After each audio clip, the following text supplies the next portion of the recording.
Hey guys, welcome back to Everyday Athlete, a little series that we are running for JST Compete. And today we have Iain Ames on Zoom because obviously we're all in lockdown. How are you, Iain? Fine, thank you. Making the most of lockdown. Certainly when you're young, it's probably a problem, but after you're a bit busy with the kids and the family life and the training, the lockdown does bring a little bit of respite. So I've been making the most of it. Glad to hear it. In your home gym, I don't doubt. Yeah, home gym. We were busy again on the weekend. Oh, what have I've you made prepared for now? I've prepared for lockdown 3 and lockdown 4 because I just don't know where it's going. So I think when Boris was announcing lockdown, there was a mad rush to all the internet sites, and I managed to get an assault runner and a couple of other bits and pieces. So I'm well set up. So I've got all the gear, no idea. And I certainly haven't got any excuses when we get back. Everyone will be expecting big things that I probably won't deliver on. It sounds like my life as well. So tell us a little bit about yourself. For people who haven't met you before, because we've spoken a few times. What's your So life like? I'm 42 years of age. I've got a son, Oscar, who's 6, and Tallulah, who's 4. I've been married for 11 years to Sophie, who hates CrossFit, which doesn't help the situation. I run Diamond Controls Limited, a contracting business, which is obviously quite time consuming. 3 horses, 2 dogs, some snakes, and a few other bits and pieces. So I'm pretty busy. But to cope with the stress, the one thing that I need to do is train. And I think when the gyms closed down in lockdown 1, I sat at home and I went into the Netflix, bottle of red wine and chocolate in the evenings and pretzels phase. And after 2 weeks, I knew that I asked myself a good question: why am I training? Who do I do it for? If I'm not here, if I'm sitting on this sofa, who am I doing this for? And I did the evaluation and touched base with a couple of people from the gym, because I've been looking at the JST program and thinking, well, it's too professional, it's too big for me. I can't do that. I'm just, Joe Blogs here, and I'm going to get blown out. And I even spoke to my coach, and he said, no, you want to stay away from the program, mate.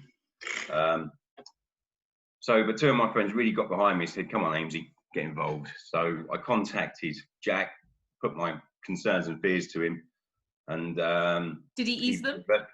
Yeah, he virtually allayed all my fears and rationalised a few things for me, gave me a couple of long emails and put some time in for me, and selected the right program, went straight on to the non-bias. And the great thing was, at the time, I only had a rower and some basic kit, and they were doing the Train at Home program.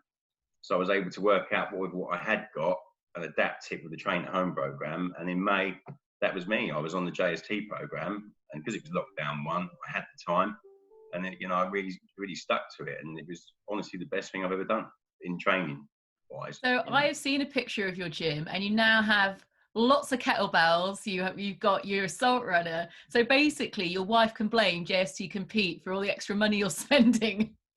It's cost me a handbag and a greenhouse. We like to operate on the yin yang basis.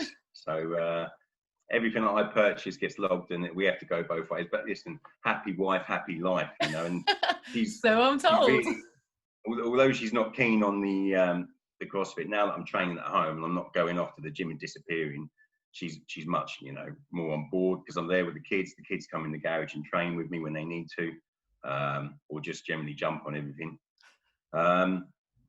And when I don't train now, I've just recently had a small injury to my neck and didn't train for a couple of weeks. And she couldn't wait for me to get back to training, because I'm not a great person to be around when I haven't got the release. And I start to struggle with my sleep, I struggle with my work and my focus. So as soon as I got back to training, I could see she was secretly relieved. So I think I'm starting to slowly win the battle. When you said you sat down and you had that Netflix moment, and you really worked out why you wanted to train, was it for yourself, or was it to be a better part of your family, a happier part? If I was being honest, I'd had to ask who I was doing the training for, and a lot of my training was linked with the people in the gym. And you get in I was AM Club, very proud to be AM Club, by the way. Big shout out to AM Club. It takes special people to handle the PM cold Club. barbells. Welcome to everyone at PM Club. And I was really realised that it was more about who I was training with and how we were competing every morning, and that was what was driving me, and that wasn't actually driving it from within for me. And once I'd had that conversation with myself and started finding my own motivation at home, and I didn't need other people to pull me along, I was completely and utterly self-motivated. That's when I really started moving, and that's what was able to push me through the JST program. And you think that that motivation came prior to the program, or the program aided that motivation? I think it came prior to the program, and the program gave me the ability to see it through, because in lockdown 2, I'm watching other friends and speaking to them, and they're mixing between different programs. They don't have a considered strategy, and I can see them moving between different things. I just can see that they're going between different programs and not consistent. And the one thing about the JST program, it gives you guidelines. It's up to you to choose how much you do and how much you don't do, because you might be busy that day, you might be working, you might not be feeling great. You might have loads of time and want to smash out all the reps and the whole program. It's down to you. And even though, you know, I just pay my membership and I'm on the program, I still think to myself, I'm a JST athlete. I need to nail this every day. I can almost see Steve point the finger at me saying, you haven't put enough effort in, you know, and it's like someone's behind you and there's an arm on your shoulder and they're just pushing you along and willing you along, because they want all of us to do well, not just the Reggies and the Mikeys and the Taylors. They want everyone to get on, and, you know, and I really feel that as part of that community, it's a driver. And once he brought in the Super Saturdays and everyone was putting their scores on, you know, it was great to see where we were, and it is a good community. But when I joined in May, I had a bit of time out. I couldn't even finish a whiteboard workout in the allocated time. So I remember the first time I started getting the whiteboard workouts within time, I was like elated. For me, that was a win. You know, yeah, it was like, come on, I'm rolling. So, and it's the small things in life that matter, you know, and you find your own value of what you want to achieve in that program, and that's what you take from it. But basically, it gives me what I need, gives me a structure to follow, and it's taking me towards the open, which I always set as my goal, because that's what keeps me on track. I have to have something to get me out of bed at 5:30. Otherwise, I just wouldn't, basically. Talk me through your daily life. You're clearly an exceptionally busy man. You run your own business. You've got a family to look after. You've got so many animals. So where do you fit it in?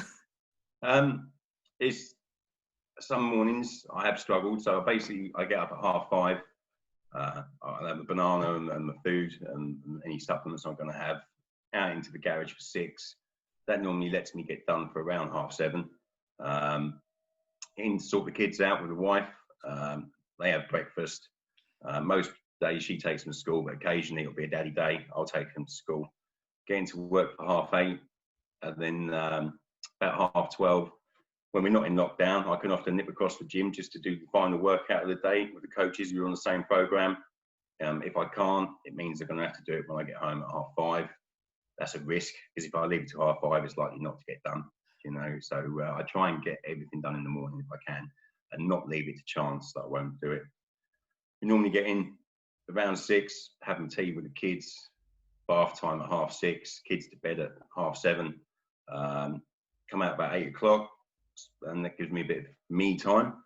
And then I get down and do my mobility, probably half an hour, 40 minutes each night. I adhere to the ready state, get that done, and then it is trying to get to bed on time. And what I've found is, if I sneak the time up or put Netflix on and I'm going to bed at 10:30, 11, I'm not going to get all my program done in the morning. I won't get it done.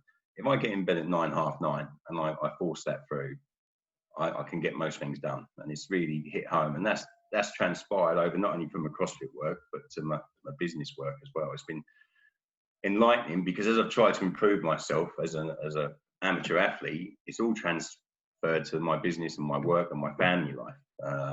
So just as I make time for my CrossFit, I make time to go and do certain things at work. And just as I make time for work, I make time for the kids. So I have an alarm that says 17:30 hours in the evening. The alarm goes off, that's it. You're going home, go and see the kids. Because I'm never going to get that back. You know, I can train the rest of my life. My kids will be grown up in a few years and I won't see them no more. So I really, it's definitely given me the focus to start setting my day out and adhering and making sure I achieve small targets each day. Small targets is interesting, because actually listening to you, that's an exceptionally dedicated routine that probably a lot of people listening in would be like, oh my God, that's really quite a lot. So when you were kind of working towards it, was it small, manageable steps to get to the point where you are now, as opposed to a complete life overhaul? It's absolutely. So, I mean, I think the first thing when I started in CrossFit, which was probably only 2 years ago, was just sorting my nutrition out. You know, sleep was nowhere near on the agenda. I was still Netflixing and social media in the evening and long baths. And so I worked on my nutrition. And then eventually, once I nailed that down, I thought I need to get this mobility sorted because I get a lot of injuries because I wasn't warming up properly. I wasn't doing what I should be doing. So I worked on the mobility, and that just became part of my routine. And once you do something every day for 2 weeks, it just becomes second nature. And it's taken a long time to get the discipline in. But the irony is, some people would say you're really regimented, you know, that must be, you know, very constrictive. But actually, it gives me a lot of freedom because I've got the time each day to do all the things that I need to do to meet the needs of my family, my wife, my children, and most of all, obviously, myself, to keep myself healthy, to be there for everyone. So by being strict and disciplined, I've given myself the ultimate freedom. And again, having a program from JST, I know I can nail, I can look the night before, know exactly what I've got to do. I know how long it's going to take. If it looks like a Tuesday conditioning workout, and I can get that down to an hour, that's more time for me to get in and sit with the kids. I don't go to work earlier. I just try and balance it. But yeah, so basically being organised and committing, and I think most CrossFitters who are serious have got a bit of OCD. It's the ultimate freedom thereafter. So what happened in your early life that brought you into CrossFit? I know we spoke about it a little bit the other day. It's a very interesting story. I remember many moons ago, I was a young lad. Didn't have a dad. I only had a mum. She wasn't the most sensible parent, and she felt that I needed toughening up. And she used to take me to the boxing club and the kickboxing club. And I remember she put me in for a bout, and in this kickboxing bout, surrounded by many hundreds of people at night under the lights, I completely failed in my mental preparation and my strategy, knowing looking back as a 14-year-old, I didn't have a clue. And under the lights, I blew up and failed, and I got a good pummeling. And it weren't ever the punches that hurt, because they're by the by. What hurt was the failure, and failing in front of so many people, and being exposed, basically. And you know, you go training the next week, and people are talking about you and whispering in the corners, and you see them and you hear it because you're only a child, but you know what they're saying, and it stuck with me my whole life. And it sort of damaged it because I only had the mum, and she wasn't a sporting person, and she just stuck me in. She wasn't able to give me the mental and emotional coaching or philosophy to help me deal with this failure, or to even recognizing it, how exposed I was. And it left quite a hole in me. So over the years, I'd ventured into various interests in sports, but always made excuses and always stepped out. And when the going got tough, I didn't want to be seen to fail or exposed. And I stepped back from those challenges and avoided them, made excuses, work, I've got to go and work here or do this. And I took a different direction each time. And I remember I started working with boxing. I'd got overweight. My son was born. I found out I'd got familial cholesterol. So I naturally have produced high cholesterol, which is obviously, I went to see the dentist, and he told me, your blood's clotting really quickly, Ian. And I said, okay. He said, you need to go and see the doctor. I saw the doctor. The doctor said, your cholesterol's at 13. People like you drop dead at 45. And they don't even know why. So I was like, right, this is pretty serious. My son's been born. I need to have a word with myself. So I went down to the boxing club, saw the boys, and as I walked in, and the smell came over me like from when I was young, and it just took me back in time. And I knew there were some demons there that I had to deal with, and it was time to face it, you know. And I was, I think, about 36, 37, but I became a coach. And then as time went by, I saw the boys get in the ring, and I thought, I've always sat there as one of those typical people ringside going, yeah, I could do that. Yeah, I'd beat him. I'd do this. And I thought, I need to actually stop talking and start doing, you know. And once you get to 40, you're not allowed to do amateur boxing anymore. You have to do white collar. I didn't want to do white collar. I wanted to do amateur. It was, you know, what I'd failed earlier in my life and I'd never done. I talked about it, never done it. So the coaches were a bit, they didn't know what to make of it, but they got behind me. They knew they'd got a mission on, and we got to work. And it took me 2 years to get to a standard where they could even get me into the ring for a bout. We got there, and I got fit, got strong. Had my fight, really good match up just before I was 40, and I won that bout, and it definitely released a lot of demons. And I knew that I was in love with training. I'd crushed those fears that I'd had, and but there was no more boxing, because when we'd had the fight, I knocked him out in the first round, and he was unconscious. They put him on oxygen, and I looked at it. I was scared. My wife was scared, and when I got out, she said, "You're never doing that again. You've got the children, so there's no way you're boxing anymore." So I tried to carry on the running, thinking that could fulfill things for me, and I just because there was no opponent at the end, and there was no one waiting for me. I couldn't motivate myself to run, and I started putting the weight on again. Started losing my diet. 6-7 months went by, and I thought, this is not good. I'm just slipping back into the old mode. And thankfully, my friend from the boxing club, Sam Harms, she's got CrossFit RS3, and she moved over from boxing to CrossFit. And I spoke to her. She said, "Come down and have a go." And I remember walking in, and 4 of the girls who were in the gym, they were 4 of the biggest girls in the gym, and it was highly intimidating. I went in with my skinny on, and I just looked around. I was like, "This place is serious," you know. It was intimidating, you know. And I thought, Christ! But everyone is just a totally different boxing community to the boxing world. It was the CrossFit community was something I'd never seen before. In the boxing community, is basically, you know, how tough you are and whether you can fight or not, and no one wants to get in the ring with someone else if they're not fit enough because they don't want to be exposed. And everyone's worried about being shown up, and there's a lot of ego. And in the CrossFit gym, there isn't any ego. Everyone was so welcoming. People I'd never met in my life took time to help me and come and support me in my first few sessions. And within 2-3 weeks of being there, it was the first CrossFit Open that I'd encountered. And one of the other members hooked in, and she helped me, and Don was scoring. And it was really something. It was something else. So I'd found something that was fun, competitive, got me fit, with great people, and filled many voids in my life, and just gave me a lot more to go look forward to with the values of the people around me. So that was the start of my CrossFit journey. And now you're on JST programming. From that guy who walked into a box and was nervous of all the strong girls to now, how much have you seen yourself grow? In which manner? In terms of personally, because you've taken on this journey.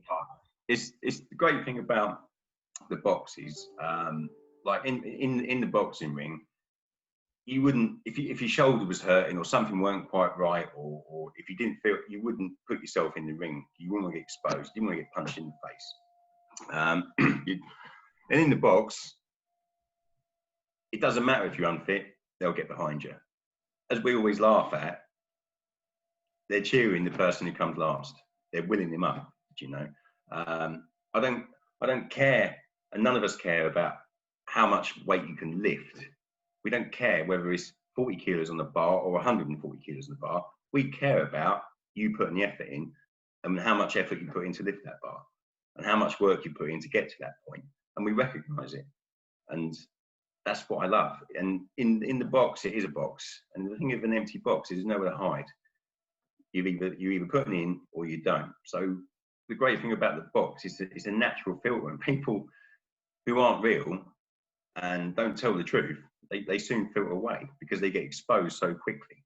So I've found that in my box especially, everyone is incredibly real and honest. There's no room for no excuses. They're not interested. They just want the truth, and they want to see an honest effort, and that will always be rewarded by them giving you the same.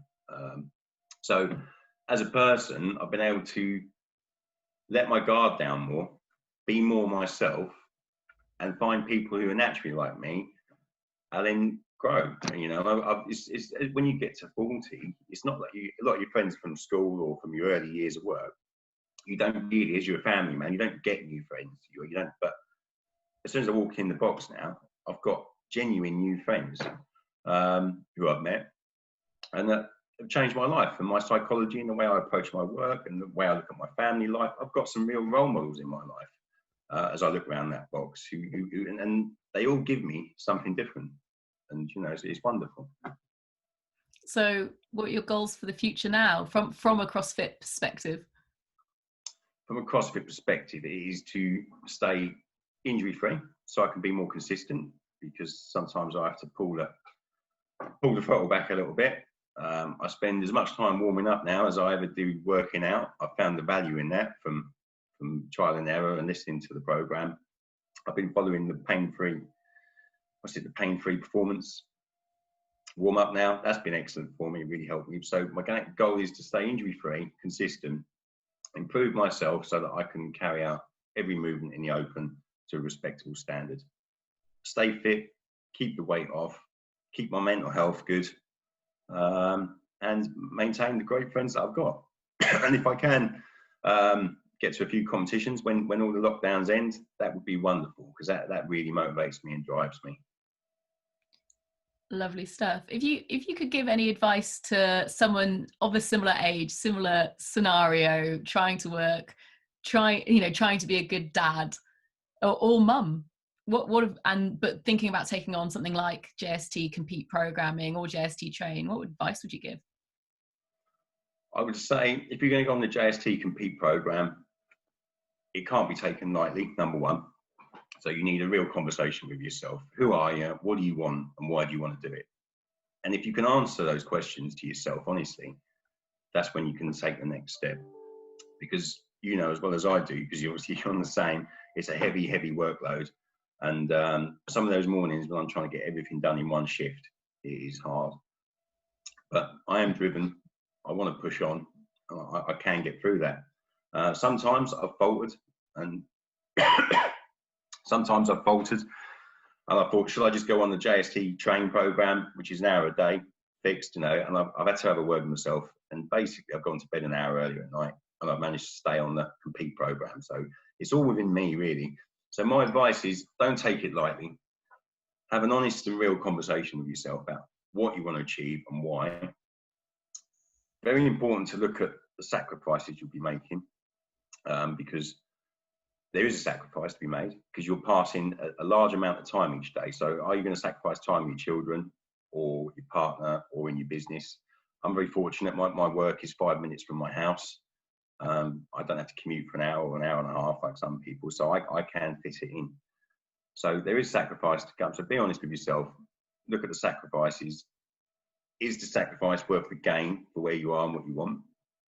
And once you've made that decision, get involved and go wholeheartedly at it. And then when you are on the program, there are mixed sets. So there's the ranges go from 3 sets to 7 sets. It's optional. So if you're in my shoes, like you're a bit older and you've got a lot of commitments, don't feel guilty for taking the 3 set option, and just know that you're doing your best and you're giving your all.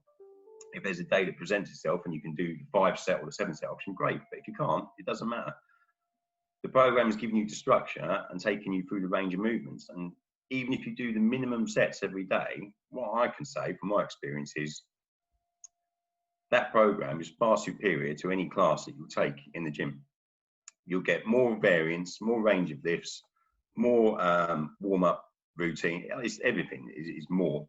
And because you're not traveling to the gym, traveling back from the gym, you can use that time for training.